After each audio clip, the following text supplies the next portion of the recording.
Buen venido de nuevo, Don Crisostomo. Gracias, Kapitan Tiago. Pinagandaan mo talaga ang aking pagbabalik. 7 taon kang nawala sa Pilipinas. Halika, pagkilala kita sa kanila. Siya si Isabel, ang nag-iisa kong kapatid.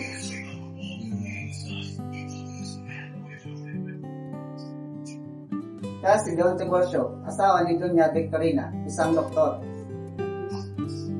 Pura-puro po ng Binondo. Si Padre Sibelia.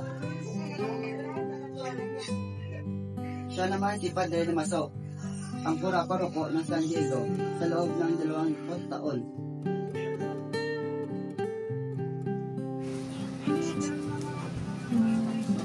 Siya naman si Ibarra, ang tiniente ng Guardia Civil.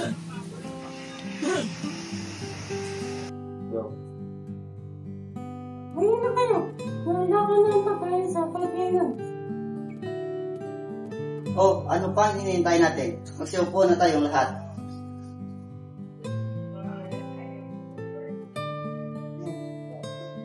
Kamusta naman ang pag-aaral mo sa Europa?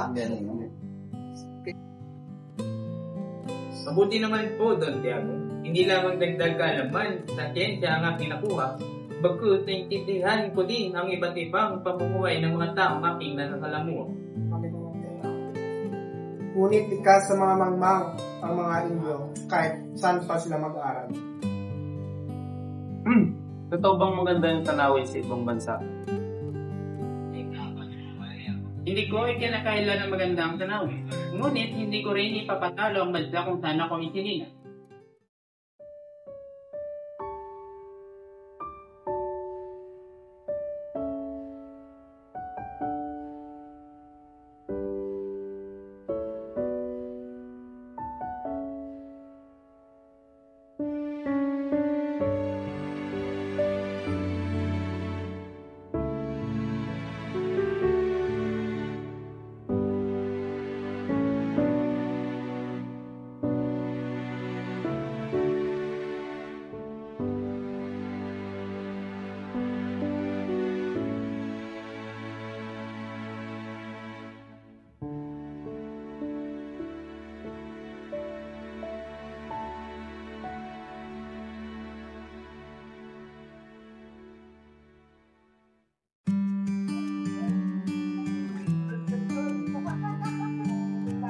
Sino to?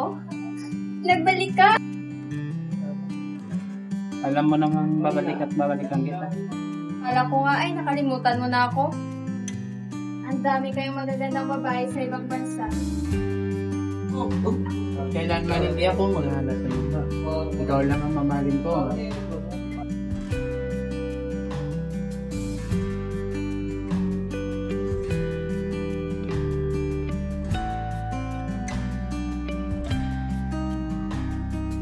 Kailangan ko nang umalis, Maria.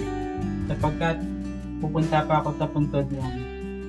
Mag-ingat ka, Crisostomo.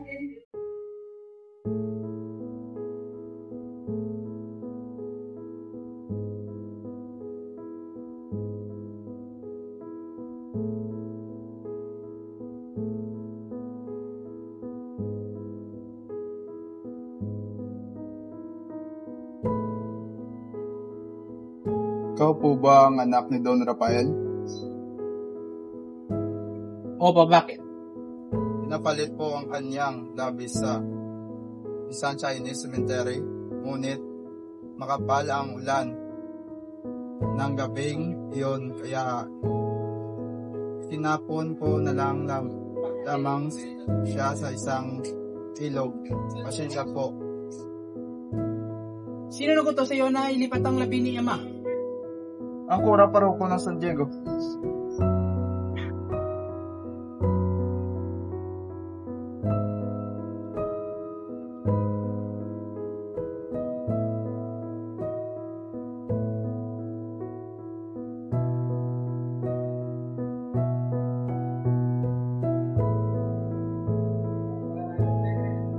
Susto mo. Nagmamadali ka yata. Saan punta mo? Sino nagsabi na may karapatan kayo na alisin sa cemetery ang puntod ni Ama? may nakakasusta mo, wala akong malalaman sa nangyari. Dahil hindi naman ako ang pura-pura ng subjecto. Di Padre Damaso, paano nang namamala? Asan si Padre Damaso?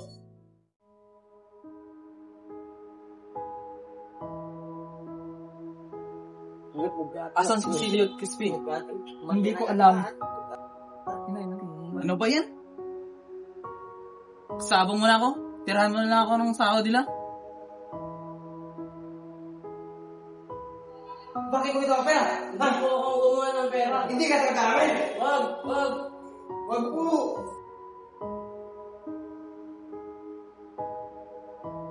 Christine! Christine! Miss!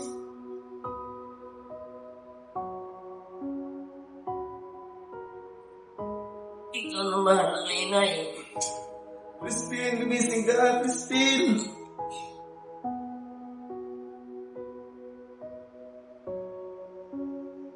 Christine, Basilio, mga anak, nasa na ba kayo?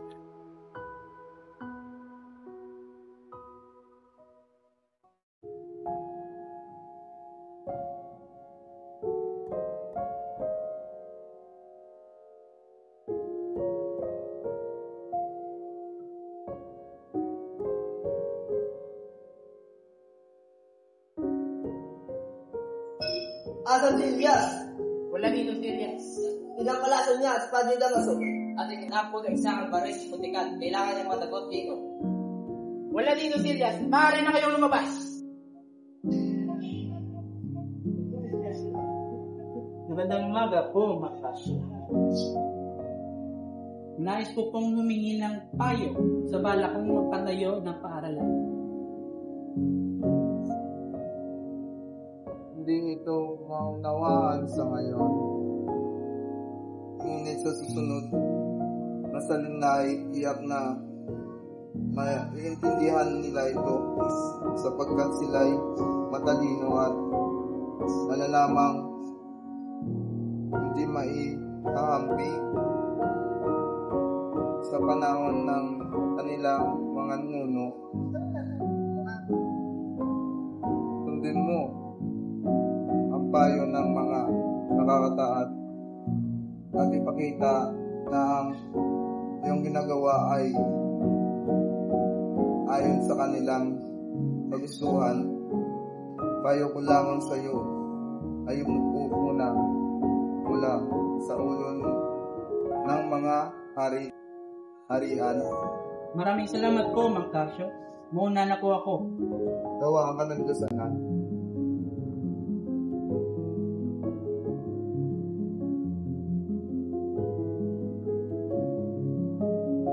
Mag-ingat ka, Crisostomo, dahil sa unang paglagay mo ng bato sa paralang iyong itinatayo. Dahil narinig ko na ika'y kanilang papatayin sa pagkakataong iyon.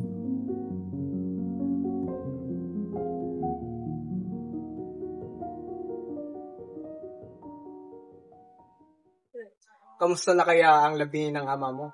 Sana kayang dagat na palipad? Insultuin mo lang ako, wag lang ang ama ko. Tama na yan, Crisostomo.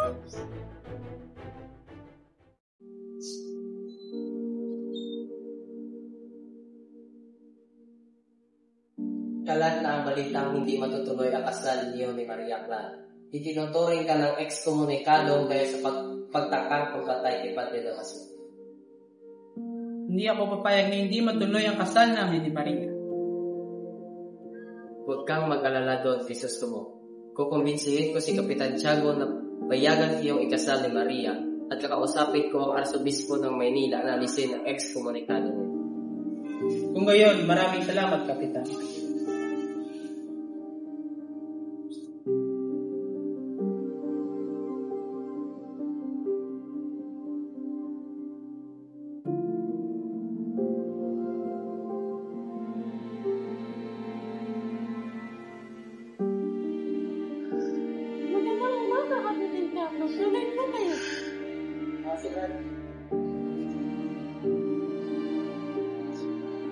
Magandang umaga, Kapitan Tiago.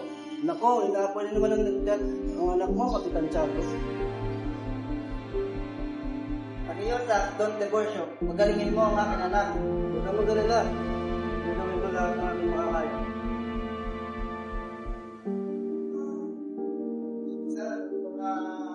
Don Crisostomo, maaari po ba kayo sumama sa amin?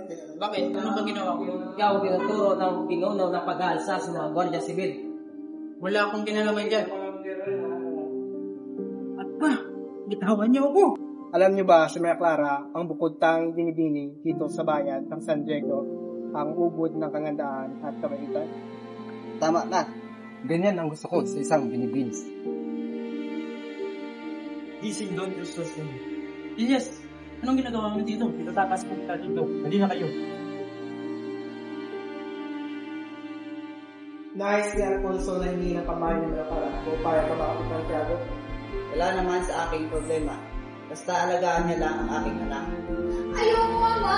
Si Crisostomo ang aming mahal. Hinintayin siya kahit anong mangyari.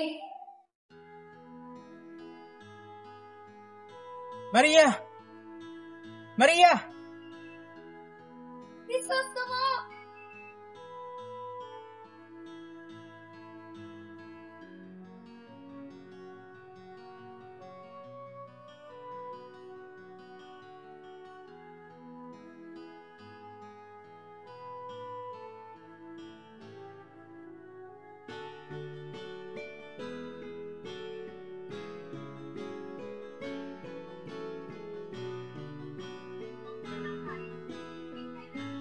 Paano ka nakatakas? Tinulungan ako ni Elias na makatakas. Kamusta ka na? Ayokong ikasal kay Alfonso. Ngunit mapilit si Ama. Ikaw lang ang mahal ko, Crisostomo. Hindi ko hayang ikasal ka sa iba. Pagkatapos ng gulong ito, babalikan kita.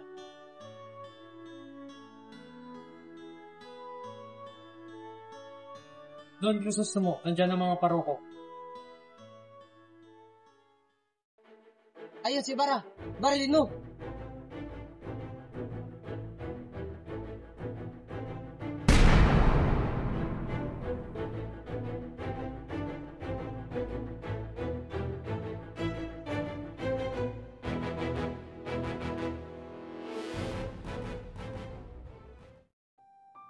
Sirain mo kasunduan sa aking pagpapakasal. Bakit? Ngayong patay ang aking minamahal, wala na akong sino magpapakasalan.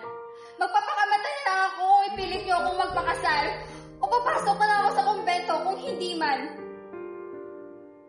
Patawarin mo ko anak, subalit hindi ko kaya mawala sa piling. Mas pipiliin ko na lang na pumunta ka sa kumbento.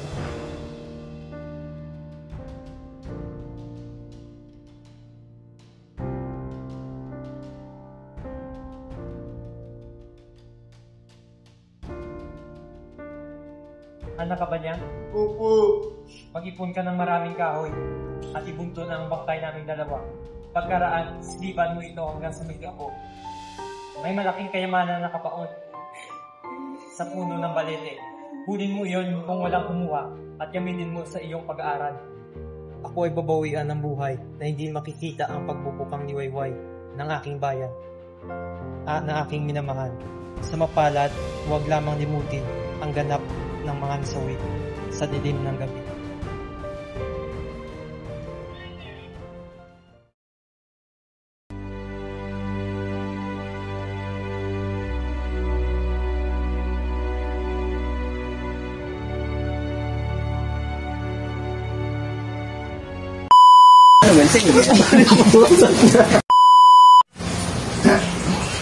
Itong walong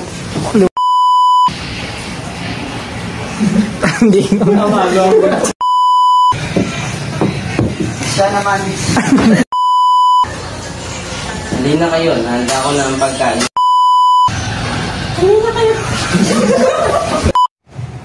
Ayun si Bara, barilin mo.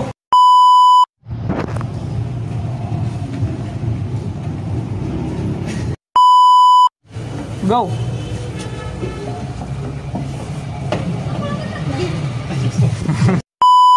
Bakit mo nila ako ang pera? Ha? Hindi po ako kumuha ng pera. Wag po! Wag po!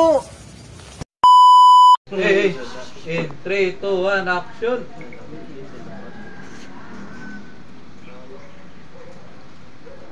Uy, paman, abi kong ginikta na.